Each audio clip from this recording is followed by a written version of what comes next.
Now, this video is not going to be me giving my take. This is not me telling you what I think the Canucks should do, nor is it me enforcing what I believe is 110% right. That's not what this channel's about. Instead, what we're going to do is go over the tweets, the quotes from Elliotte Friedman, JD Burke, etc. to try to analyze what's going on here and try to give a narrative as to what's actually happening. The Vancouver Canucks are in a big heap of drama right now, regarding a few parties. First off, you have the big dogs at the top. You have the management side of things. You have general manager Jim Benning, and you have John Weisbrod, the guy who a lot of people don't really see in the same light as the general manager, but Weisbrod is the assistant general manager of the Vancouver Canucks. And you have the Vancouver Canucks scouting department, led by Judd Brackett.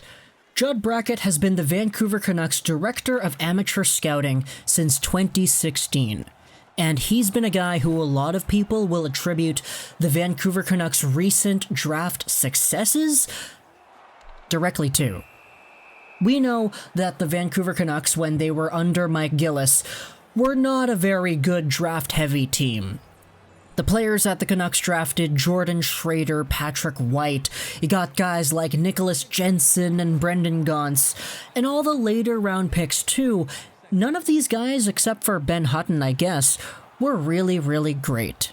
The only actual good player that the Vancouver Canucks drafted in this time frame was Bo Horvat, who is still on the team today. He's the team's captain.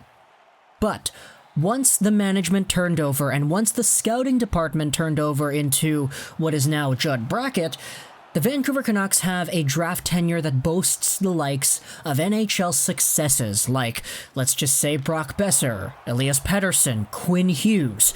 And you also have the guys who look to be very good for the Vancouver Canucks down the line. Nils Hoglander, a second-round pick in 2019. Last year you had Jett Woo, a second-round pick in 2018. The year before that you had Kole Lind, Jonah Gadjovich, Petrus Palmu. Very, very good players.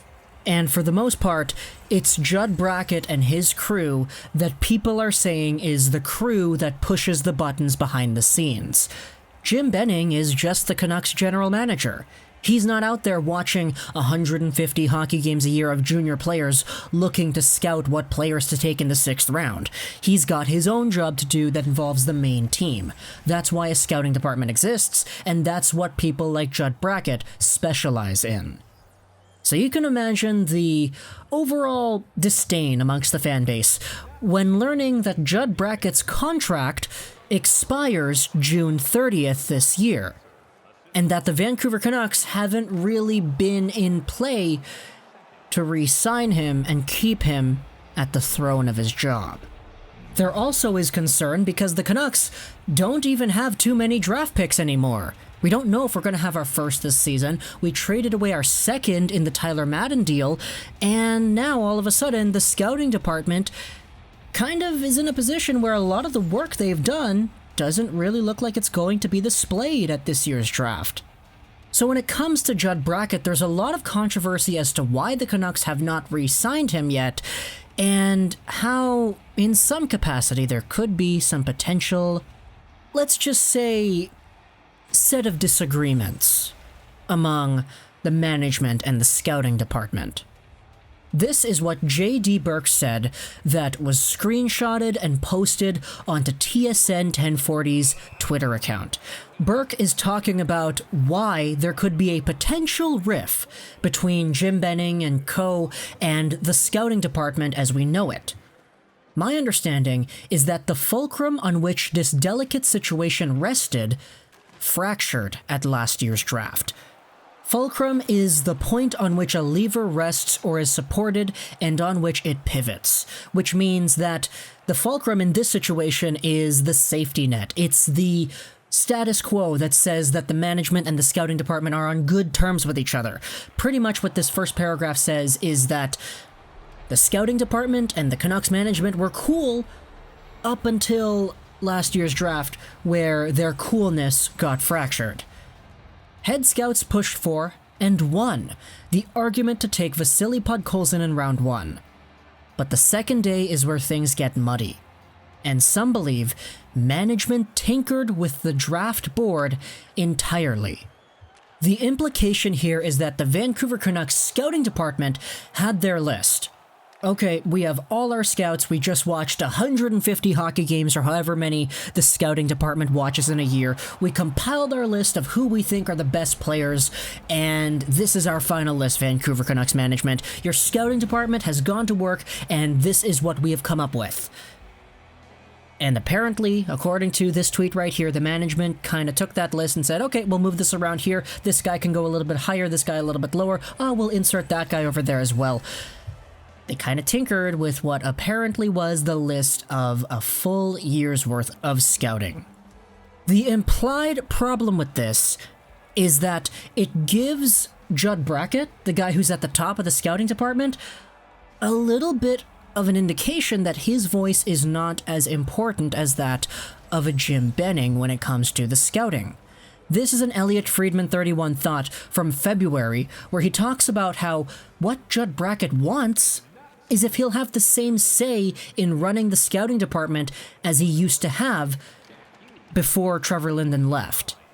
Because Trevor Linden was a guy who was very, very adamant in letting Judd Brackett do his thing and run the show the way that he wanted to run it.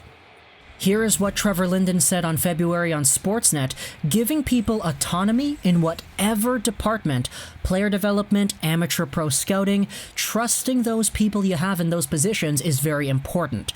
Drafting Petey was an interesting situation.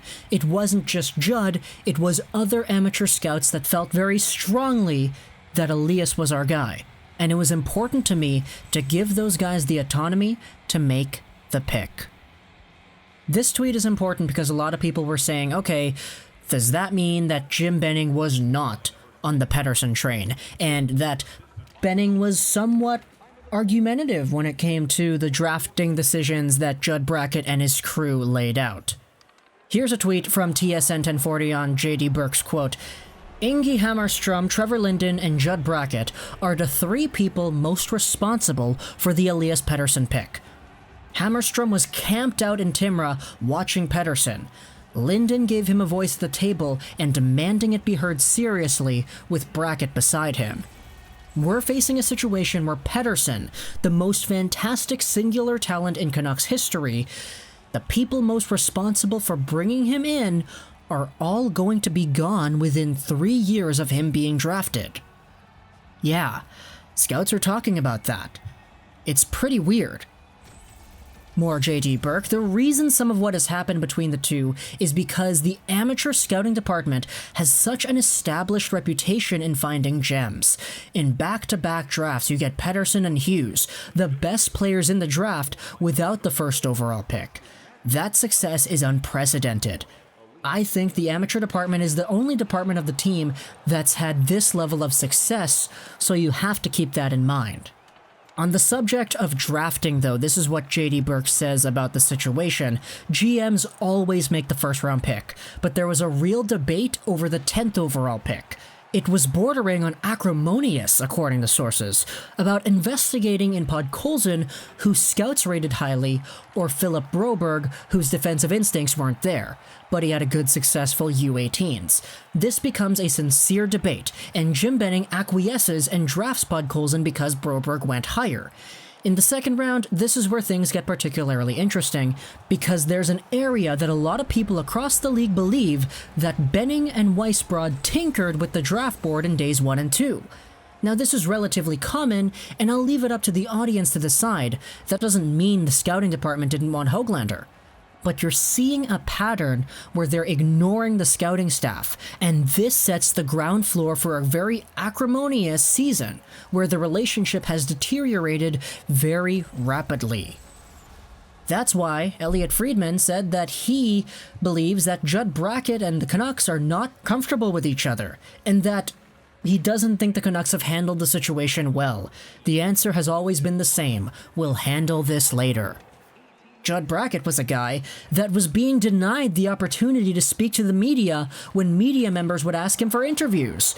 That kind of goes to show to me that there is so much more to this story, that Judd Brackett and the scouting department have the way that they want to do things. But if Jim Benning is in a position where he is not willing to give the flexibility to Judd and the rest of the scouting staff, then it could set up for some really, really ugly future discussions with the Vancouver Canucks' current head of amateur scouting and the GM. This means that Judd Brackett is very likely on his way out. It means that the likelihood of him re-signing a contract to stay as the director of amateur scouting for Vancouver is very low. And as a result, the Canucks may end up losing the big dog who has helped them gain so many great prospects in the later rounds over the past few seasons. Do I want Judd Brackett to leave? No, obviously not. I want more good players on this team, and a guy like Judd Brackett has a very good track record as of late towards bringing them here. But if Judd Brackett is going to be put into a position where the management of the team that he scouts for is doing too much to try to run the scouting department when that clearly is his own job, then I would not be surprised in the slightest if he leaves, if he goes to a different team, if he finds success elsewhere in a market that gives him the flexibility to run the scouting department the way that he feels is necessary. I get that Jim Benning used to be a scout, but in this situation, the here and now, that's Judd Brackett's boat to man. So, I know I said at the beginning I wasn't going to give my opinion, but that's just a quick analysis from my own point of view on a situation that I think is really ugly and one that I really would just rather not see. But again, it's happening, so there's that. Comment down below what you think about Judd Brackett, the scouting department, Jim Benning, this whole situation, because it's really crazy. I hope you enjoyed this video. Social 99, and bye.